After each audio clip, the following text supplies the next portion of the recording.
Olá, esse é o Pode Ser, um podcast que traz dois dos verbos mais intrigantes da nossa vida, poder e ser. Eu sou Patrícia Donato. Eu sou Carmen Galbis e esse é o Pode Ser.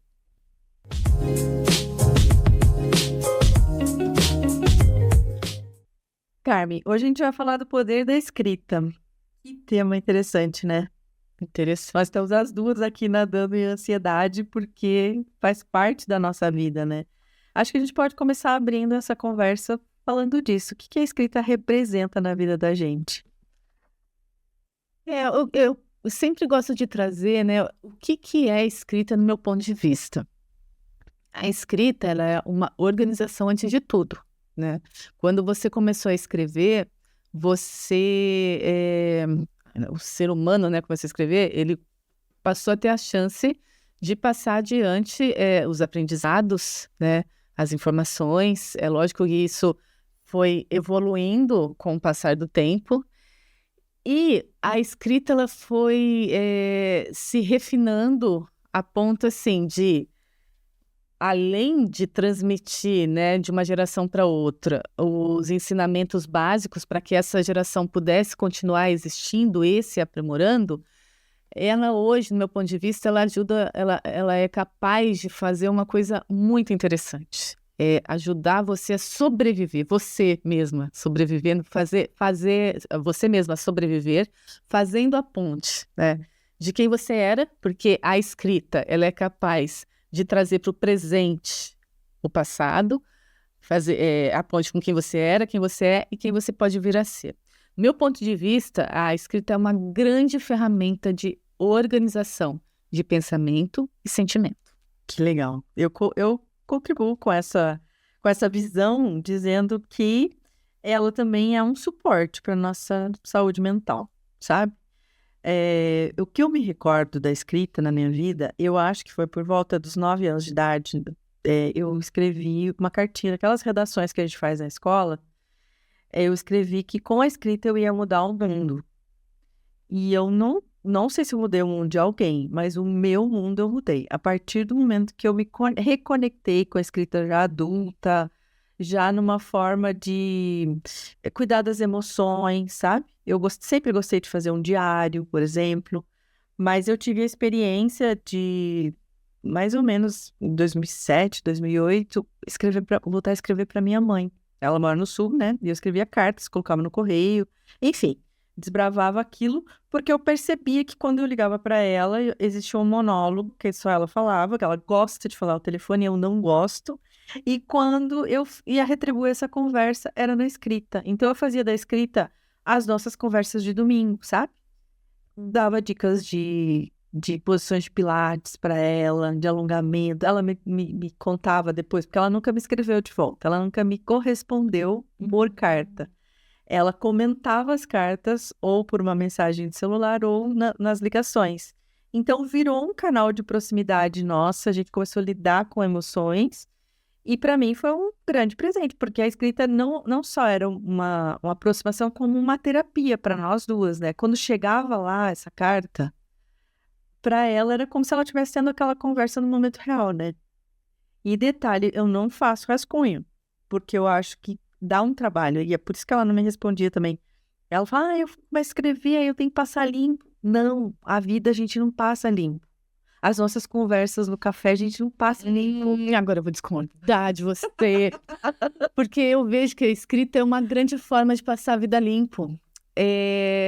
O Stephen King, né, o grande escritor, diz que escrever é humano, editar é divino. E mesmo quando você edita, o que é editar? Editar é você cortar, é você tirar ou você acrescentar, Sim. né? E eu vejo que quando você passa para o papel o que você está pensando, porque pensa, né? Quando a gente está pensando, é assim, é um pensamento, parece uma metralhadora. Exatamente. É um pensamento atrás do outro, às vezes pensamento em cima do outro. Quando você escreve, obrigatoriamente você escreve sobre uma coisa de cada vez. Você desacelera o cérebro automaticamente. Então, quando você está pondo no papel, você está trabalhando o seu rascunho. A vida é um eterno rascunho, né? E o escrever, o ofício da escrita como profissão, ele é isso, né? A escrita é reescrever, reescrever, reescrever, cortar e reescrever. É você... É contínuo o processo. É contínuo, e é você experimentar palavras, porque o mais difícil, no meu ponto de vista, é chegar na palavra que você consiga ser mais exata no que você quer dizer.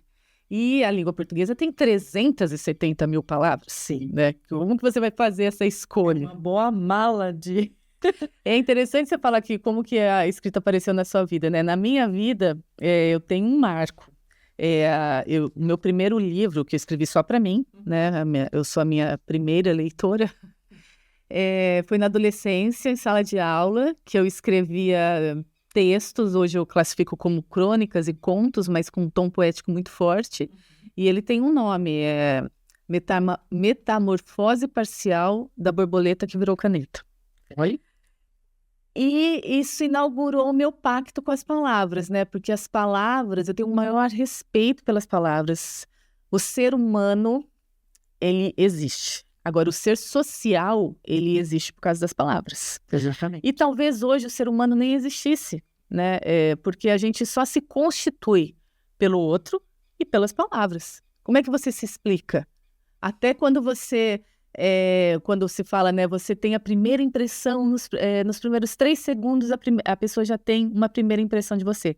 Até para esses 3 segundos, tudo isso que ela captou, todas essas impressões que ela captou de você, são impressões baseadas em palavras, né? E você traduz essas impressões em palavras. Então, as palavras são fundamentais para a gente.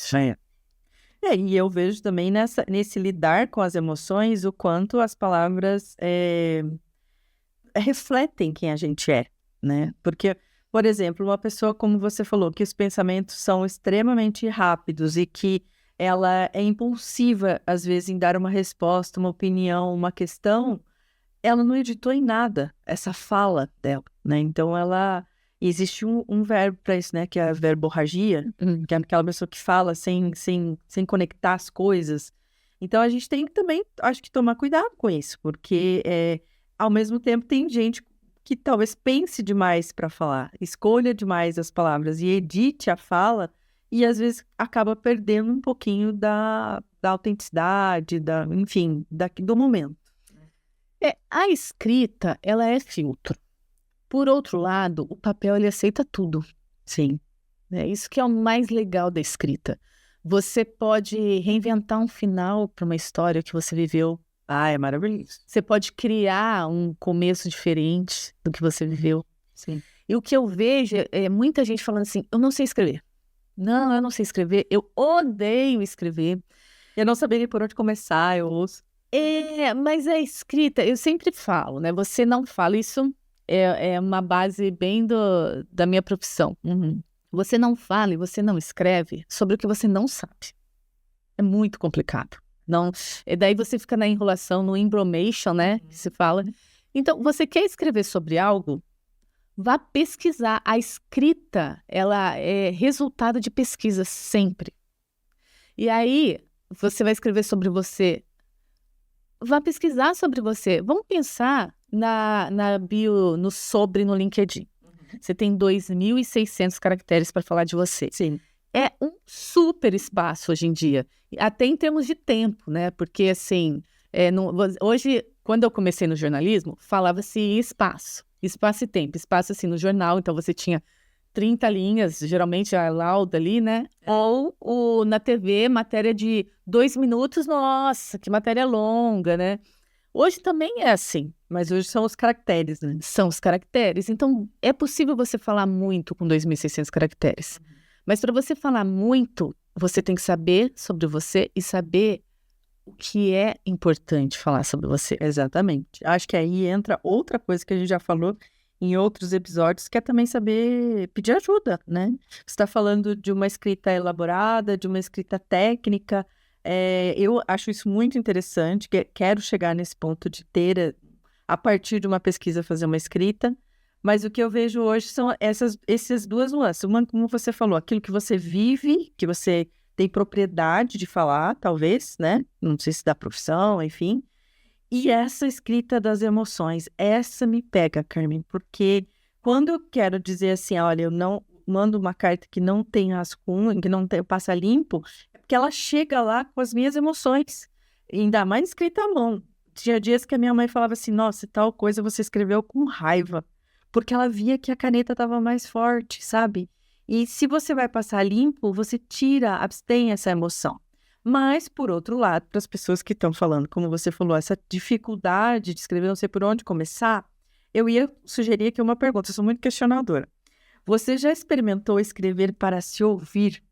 Sabe aquela história, deixa eu falar com a Carmen do futuro, deixa eu falar com a Carmen do passado, deixa eu contar para a Carmen adolescente o que eu fiz até aqui?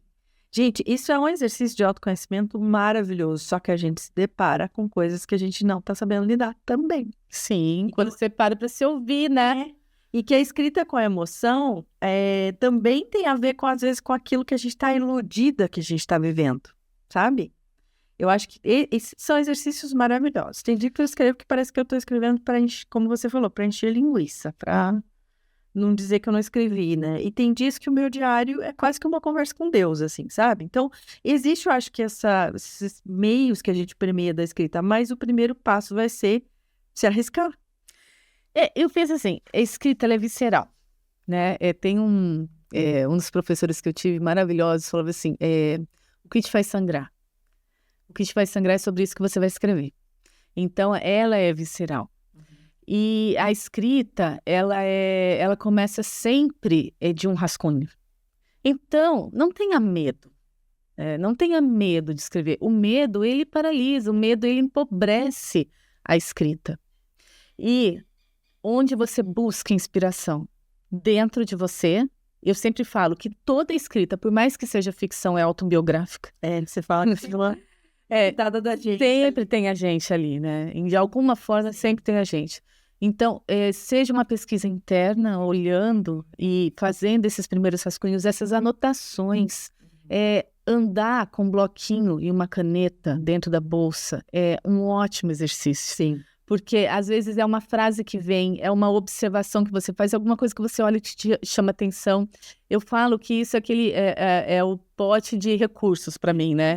Que às vezes falta uma frase, às vezes, como é que eu começo um texto? É ali, insight, né? Um insight, é ali que tá, né? E a rua, ela é muito inspiradora. É lógico que não é novidade falar, né, que o bom escritor é um ótimo leitor também, né? Ele tá lendo. Sim. Mas a gente está falando da escrita aqui, né? E pode começar com um bilhete, né? Pode começar com uma carta, às vezes, para uma pessoa que está de aniversário, que você gosta muito, que você quer expor sentimentos. E eu vejo também uma outra coisa, Carmen, quando você sugere, assim, tenha recursos para anotar insights ou ideias que você tem. Eu achei muito interessante um exercício que eu fiz. Eu tenho ao lado da cama um caderninho para anotar os meus sonhos, quando eu me lembro, né? Uhum. E levo isso para terapia, porque eu faço análise junguiana e etc. Teve um momento em que eu percebi que quando eu ou acendi o abajur para anotar alguma coisa assim, eu acabava perdendo o sono, comprometendo o sono se eu ainda tinha tempo para dormir. Então, eu usei um outro recurso. Mesmo com o celular, modo avião, desligado de Wi-Fi, etc., eu pegava o gravador de voz e gravava, sonolenta, contando o sonho. Menina, a hora que eu ia ouvir de manhã para anotar, para levar para terapia, era uma riqueza de detalhes, de palavras, que às vezes não estão no meu vocabulário no dia a dia. Você acredita? Foi uma experiência que eu falei assim, gente, de onde eu tirei essa ideia? Tipo, não é uma ideia. É você transcrevendo algo que você está vivendo, mas num modo talvez menos racional, menos preparada, menos, sabe, ativa, né? Porque eu tô sonolenta, eu tô contando meu sonho. Foi até engraçado que um dia na terapia a gente riu de uma palavra que eu usei, porque ela era meio arcaica, assim, sabe? E eu falei, gente, como veio essa palavra? E como ela é real para aquela história que eu tava tentando transcrever, né, do meu sonho. Então, eu acho que tudo é válido. Às vezes na rua também, como você falou, tá vendo alguma coisa que te inspirou? Eu recentemente li alguma coisa sobre os ipês, você já leu? Que eles não florescem ao mesmo tempo. Eles florescem cada cor de uma vez, né? Não sei se é o branco, amarelo ou roxo, tem uma ordem. E eu observo muitos ipês aqui em Campinas. E aí, quando você está na rua, às vezes pegar o gravador de voz e colocar essa ideia, pesquisar mais sobre as árvores, sei lá, que tem predominância na cidade que eu moro. E aqui a gente sabe, né? Tem o Jequitibá, tem outras coisas que depois a gente pode falar no Bloco Somos. Mas que isso é essa riqueza de detalhes. Eu estou presente ali e eu vi algo que eu gostaria de pesquisar, de escrever. Quem sabe? E a escrita, se a gente for falar com uma escrita terapêutica, né? Ela é também um grande instrumento de preservação de memória, né? Sim. Porque, assim, a nossa memória, ela não deixa de ser uma criação do nosso passado, porque a gente está lembrando, né? A gente não está vivendo o passado, a gente está lembrando. Então, quando você faz anotações, até quando você está num processo, eu incentivo muito, assim, você está passando por um momento ruim, né, da sua vida, escreve o que você está passando. Escreve, até para você ver, dali um tempo, como que você saiu daquilo, olha o quanto você caminhou. Isso ajuda a materializar processos intangíveis. Né? Que complicado de você ver, assim, onde eu estava e onde eu cheguei. É importante. E quando você está bem também. Até para você poder fazer uso disso quando você não está bem. Né? Eu gosto muito. Eu acho que a vida, ela tem em alguns momentos, ela tem uma característica de montanha-russa das emoções, né? E acho que, como você falou, tanto quando a gente está bem, como quando a gente está meio para baixo, às vezes você não está afim de falar com uma pessoa ou de ter uma opinião sobre aquilo. Você quer só realmente pôr para fora porque você não quer que aquilo se guarde dentro de você, né? Falam disso até em relação aos problemas. Que quando você escreve um problema, ele fica menor do que ele era na sua cabeça. Você põe em outra perspectiva, que uma coisa está na sua cabeça e você está com aqueles pensamentos acelerados. Quando você põe no papel, é como se você, né, observasse de um outro ponto de vista uma situação. Sim. E aí você também dá uma editada e você consegue, quando você lê, principalmente, esse exercício é maravilhoso. Todo texto que você escreve deve ser lido em voz alta, porque é só assim que você consegue fazer uma revisão. Né? Que você consegue ouvir as palavras, porque a palavra, quando você lê, ela tem uma conotação. Quando você escuta, é outra, ela vai tocar em alguns lugares que você não imaginava. Então, esse é um processo também, eu penso que aí que está a terapêutica do processo, né? A terapia do processo, se é que a gente pode dizer isso, que é você materializar, você dar forma a pensamentos e sentimentos, às vezes, tão difíceis de lidar, né? Sim. E essa é acho que uma dica que você deu que, de novo, não é uma receita pronta, é um teste, né? Quantas vezes a gente lê uma autora, um autor que parece que você está conversando com ele? Então, não vamos colocar aqui que a pessoa tem que buscar como é o formato de escrita dela, mas que ela tem que se experimentar. Será que você escreve como você está falando? Será que você escreve como você está pensando? Mas eu acho que tem dois pontos distintos aí, né? Um ponto é quando você quer escrever para ser lido. Sim. E aí você vai encontrar o que a gente chama de seu tom de voz, que é a sua assinatura, né? Você tem um artista que pinta, ele tem uma característica que é só dele. Então, seu tom de voz é sua assinatura. A outra coisa é você escrever para se ouvir, que é quando você não quer que ninguém leia. E existem pesquisas que mostram, né, que você tem uma tendência a se abrir mais quando você sabe que você não vai ser julgado. E quais são as formas de você ser julgado? Uma delas é quando você escreve e ninguém vai ler. Né? Você sabe que ninguém vai ler, porque, sei lá, depois você vai picar, vai queimar e ninguém vai realmente ler.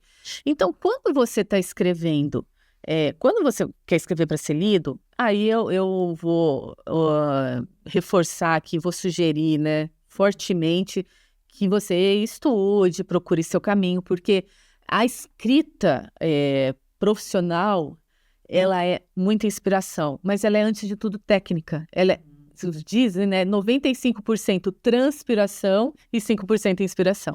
Agora, a escrita, para se ouvir, aí eu compactuo com você.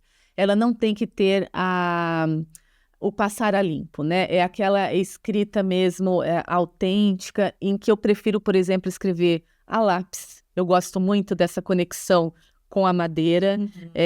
No papel eu vou escrever a lápis, escrever à mão, com letra cursiva, porque tudo isso está né? Que é o que você fala. É quando você tá com raiva, você vai acalcar, né? Fala, mas você vai apertar, né? Quando você tá mais suave. E eu gosto muito de riscar. Eu não gosto de apagar, eu não gosto de borracha, né? Eu risco.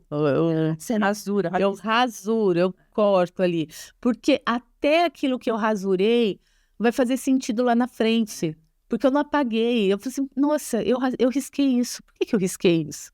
É um ato de escolha, né? Exatamente. E a outra coisa que eu ia te falar, em relação aos sonhos, só complementando, eu tive um professor que ele pedia pra gente anotar no caderno dos sonhos a lápis. Ele falou que tem uma fluidez diferente também. Então, eu não sei, né? Uma caneta esferográfica, enfim. Mas o lápis, ele tem acho que o atrito dele com o papel é diferente também. Eu adoro o cheiro. Inclusive, as minhas fichinhas aqui, ó, elas estão escritas a lápis. Você falou de inspiração, né? Eu gosto demais da poesia, né? De poemas. Sim. E da poesia da escrita. Aí, o Drummond, o nosso mestre, né, primordial aqui, ele fala uma coisa linda sobre palavra, o poema dele, que é o meu preferido no que diz respeito à escrita, que chama Procura da Poesia. Eu não vou ler inteiro, porque ele é longo, mas eu vou ler uma parte aqui que fala aqui, ó. Penetra surdamente no reino das palavras. Lá estão os poemas que esperam ser escritos. Então, estão paralisados, mas não há desespero. Há calma e frescura na superfície inata. Ei-los sós e mudos em estado de dicionário. Gente, toda vez que eu leio, eu falo assim, como é que pode? Cada poema que eu leio do Drummond, eu falo assim, como é que pode ser tão genial, né? Assim, aqui, seu poder de palavra e seu poder de silêncio. Não forces o poema a desprender-se do limbo. Não colhas no chão o poema que se perdeu. Não adules o poema. Aceita-o. Como ele aceitará sua forma definitiva e concentrada no espaço? Perfeição, né? Eu me arrisquei uma época a estudar sonetos de Shakespeare. E aí, esse que eu tenho tem um lado em inglês e um lado em português. Em ambos eu tinha que usar o dicionário. Porque era uma qualidade, uma riqueza da nossa língua portuguesa naquela tradução que é uma viagem. É muito lindo isso. Mas é um convite que a gente deixa aqui, né? Não só pelo tema escrita terapêutica, mas também porque a gente percebe na nossa vida que a escrita tem poder, né? A escrita tem poder. E a escrita também, agora lendo, né, Drummond, ele fala do silêncio, né? Às vezes é o silêncio, a gente precisa do silêncio também para escrever. Sim. Né? Escrever não é uma luta, né? É quase uma aceitação, eu acho. E às vezes a gente fala assim, o que eu vou escrever? Que palavras eu vou usar? Primeiro recorra ao silêncio. Sim. Né? Boa dica. Primeiro recorra. Aí tá até aqui a Nossa Senhora do Silêncio, né? Maravilhosa. Ainda você colocou ela aí. Eu não conhecia e eu percebi que ela não tem nem boca. É uma obra dos meus tios e padrinhos, que inclusive expõe na Feira Hip, Márcio e Sandra. Pensar que são alguns caminhos, né? Primeiro, fazer, se proporar, e ter um ritual, né? Ter um lugar, ter um caderno para isso, né? Ter o seu lápis ou a sua caneta para isso. Proporcionar. Os rituais ajudam.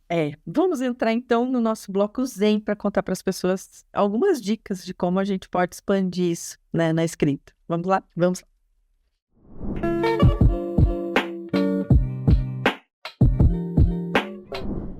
Bom, e a gente está no bloco Zen. A nossa proposta com esse bloco é dividir com vocês as nossas buscas alternativas para a gente se entender, para a gente poder ser o que realmente tem significado para a gente, né, Patrícia? Sim, muito bem lembrado. Falando desse poder da escrita, eu me lembro uma época que eu não tinha tanta habilidade ou entrega, como eu falo, né? Porque eu acho que habilidade também não sei se é um termo muito bacana. Que eu usei e fiz uso do diário da gratidão. Então, ele me proporcionava no mínimo 2 questões, que era eu lembrar de ser grata por algo e anotar isso. E eu acho que isso fez tanta diferença na minha vida, porque você não pode no diário da gratidão, quer dizer, poder você pode, mas você fica naquela meio tipo, eu vou agradecer as mesmas coisas todos os dias. Eu me peguei agradecendo o sabor da comida, sabe? O elogio que o meu filho fez para a comida, coisas que, assim, estão no dia a dia, mas que a gente não enxerga. E que naquele momento de parar para escrever o diário da gratidão, eu me sentia me cuidando. Olha que interessante. Então, foi uma das formas de terapia que eu fiz com a escrita também. Você falou, eu podia ter trazido, mas eu me esqueci. Eu tenho uma agenda que eu separei só para isso. Tudo que eu faço de novo, toda experiência nova que eu tenho, por mínima que seja, eu anoto nessa agenda. A minha proposta no início do ano era fazer uma coisa nova no dia. Não cheguei nisso, né? Eu vou terminar o ano, estamos em 2025. Com sua meta. Não cheguei em ter uma novidade por dia, mas é mínimo. Às vezes, uma palavra nova que eu ouvi, Sim. uma coisa que eu experimentei, uma pessoa que eu conheci, um lugar que eu fui.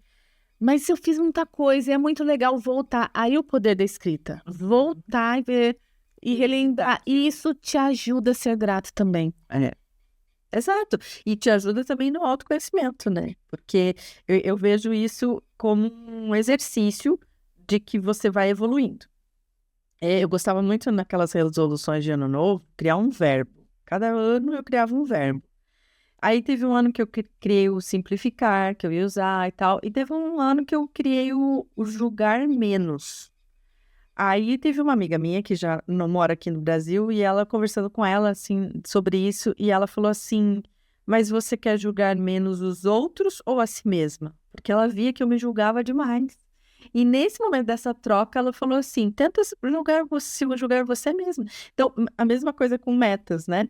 A gente coloca metas lá no início do ano e às vezes a gente em menos de 2, 3 meses já abandonou. Só que naquele momento que você colocou a meta, aquilo fazia um sentido para você. Se você abandonou, ou é realmente porque você tinha que deixar pelo meio do caminho, ou porque você tem que aprender a criar metas que sejam mais correlatas com o seu dia a dia, né? E não o impossível. Acho que tudo aquilo que a gente coloca, muita rigidez, muita determinação, faz com que isso seja impossível. E o escrever pode ser isso. A pessoa que está julgando que não sabe escrever, não serve para escrever, será que ela escreveu já um bilhetinho para pôr na porta da geladeira? Uma frase motivacional? Eu gosto de começar o meu diário de manhã. Eu tenho leituras curtas, né? E meu diário de manhã eu gosto de buscar uma frase disso, que vai iluminar o meu dia. E a partir dessa frase, às vezes eu converso com o diário. Então, também é só uma dica, né? Sobre a escrita como mais um instrumento terapêutico, eu amo fazer lista. Eu não sou do Excel, mas eu sou das listas de tarefas, não só de tarefas. Então, por exemplo, tem coisas que eu quero reformar em casa. Eu tenho uma lista para o ano, as metas. Legal. Coisas que eu quero comprar. Eu tenho uma lista, né? Assim, viagens, ou objetivos que eu quero atingir. Eu tenho a lista, eu tenho tudo na minha agenda. E eu vou checando e eu vejo o que vai ficar para o próximo ano ou o que realmente não faz mais sentido, né? Não faz sentido mais isso. Por isso, mais uma vez, a força de você registrar através da escrita. Porque a chance de se perder e de você se perder assim, por que eu fiz uma lista dessa? Por que eu incluí isso na minha lista? É importante ainda? Sim. E se não fez a lista, anos depois a gente lembra de alguma coisa, né? Que estava lá engavetado, que você queria realizar, e aí o que vem? Às vezes arrependimento, culpa.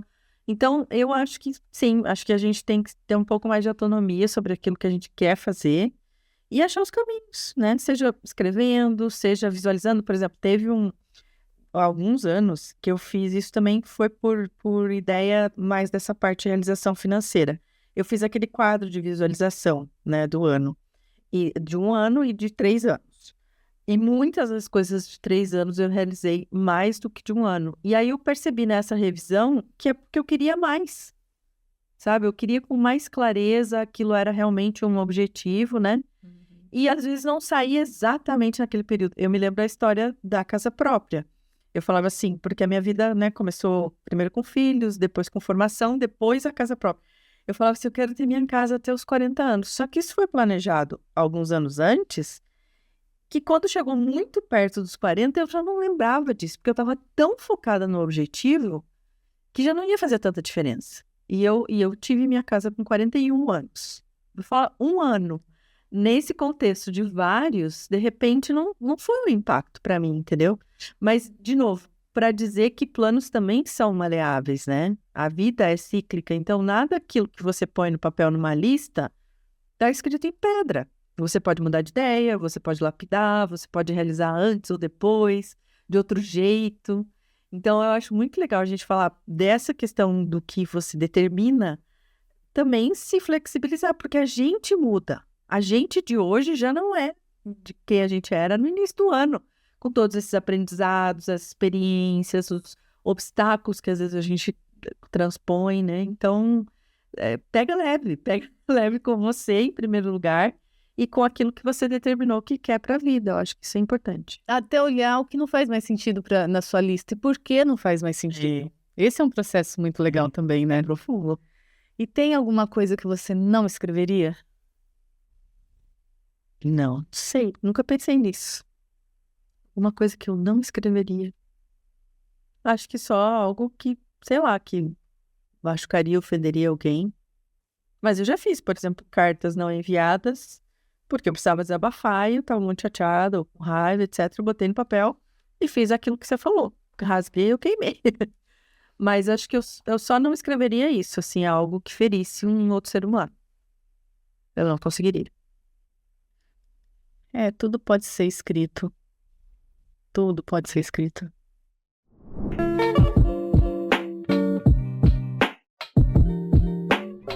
E esse é o bloco Somos, e como a vida não acontece só aqui dentro, acontece lá fora também.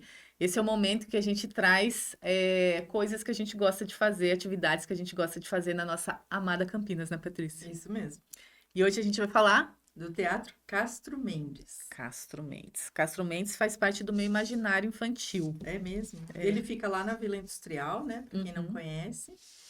E é praticamente um patrimônio de Campinas, né? Porque é o teatro mais antigo, eu acho que tem ativo daqui, né? Vamos ver na colinha aqui, ó. Vamos. Ele foi inaugurado em 1970 para comemorar a primeira apresentação da ópera O Guarani. Legal, né? Lindo. De Carlos Gomes, essa ópera. 5 anos depois da demolição do Teatro Municipal de Campinas. Pois é, você me contou essa história que teve um teatro municipal em Campinas, eu já fiquei curiosíssima para saber. Ele foi demolido, isso é uma história que, né? Ainda está aqui. Ninguém engole. Engasgado aqui. Tem 760 lugares, é a sede da Orquestra Sinfônica Municipal de Campinas. Uhum. E o interessante é que esse teatro ele é uma adaptação do prédio do antigo cinema da Vila Industrial, o Cine Casablanca. Então, ele não começou como um teatro, ele começou como um cinema. Que interessante. E no início ele não tinha, né, o que um teatro precisava ter. Depois ele foi passando por reformas, passou por uma reforma em 2007, foi reaberto em 2012. E há campanhas de popularização, né, do teatro, geralmente em janeiro e fevereiro, porque é uma época em que não existem muitas peças, então a coordenação aproveita para fazer a campanha nessa época. E a última vez que eu fui no Teatro Castro Mendes foi mais ou menos há uns 3 meses. Eu fui assistir a ópera Carmen. Jura? Com a Que orquestra lindo. sinfônica e 2 solistas. Foi maravilhoso, foi muito bonito. Eu não me lembro o ano, mas eu me lembro de ter ido num final de ano, num quebra-nozes lá. Deve fazer mais de uma década, porque meus filhos eram bem menores. Menores agora são adultos, né? E eu me lembro também de ter assistido a orquestra sinfônica. Eu vou mais frequentemente, mas para ver peças, né? Ou de pessoas que eu conheço aqui da cidade, ou alguma coisa assim. Agora tem uma em breve, o espetáculo Mamma Mia, que eu quero ver, um musical. E acho que é isso também, um lugar onde você pode escolher um espetáculo em família, com crianças, ou eventualmente só um passeio adulto, né? É muito bem localizado, fácil de chegar, enfim, tem alguns estacionamentos ao redor que eu me lembre. E é um convite que a gente deixa aqui, né? Para que o Tem teatro uma seja. praça na frente com um coreto. Exato. Inclusive no carnaval, né, na época de carnaval, Movimentos ali. tem bloco ali. Eu me lembro muito de quando criança, né? A escola fazia excursão pro teatro. E o teatro também, ele aluga para eventos. E eu me lembro que a formatura do meu pai, da faculdade, foi Foi lá. lá? Que lindo! Foi lá no teatro. Então eu tenho muito essa memória. Agora a fachada tá mais modernizada, né? Mas vai ser inevitável o dia que eu voltar lá e imaginar que foi um cinema, né? Porque é uma outra paixão minha, é o cinema também. Que interessante. Claro que foi reformado, provavelmente a gente não reconhece muita coisa do cinema, mas tudo quando começa com uma história acaba deixando um pedacinho dela ali, né? Sim, e é interessante, né? Como a história ela vai sendo soterrada, né? Uhum. Ela vai. Às vezes reescrita com uma modernidade, talvez repaginada, mas vai sendo esquecida também, né? É um bom motivo para a gente trazer aqui coisas de Campinas que para as pessoas não esquecerem dessa. Então, Castro Mendes, com certeza, uma pessoa de fora vindo para a cidade, eu levaria no Castro Mendes. Levaria também, Você levaria também? com certeza. É isso. E se isso fosse um café, o que ia A acontecer? gente ia pedir a conta. Mas não é um café. Então, a gente espera que tudo isso que a gente conversou aqui hoje ajude você a dar conta do que você está passando aí, das suas reflexões. Inclusive, se você quiser compartilhar com a gente essas suas reflexões, fique à vontade para comentar. Se você gostou, curta, espalhe esse conteúdo. E é isso, a gente se vê na próxima conversa. Pode ser? Até lá. Tchau.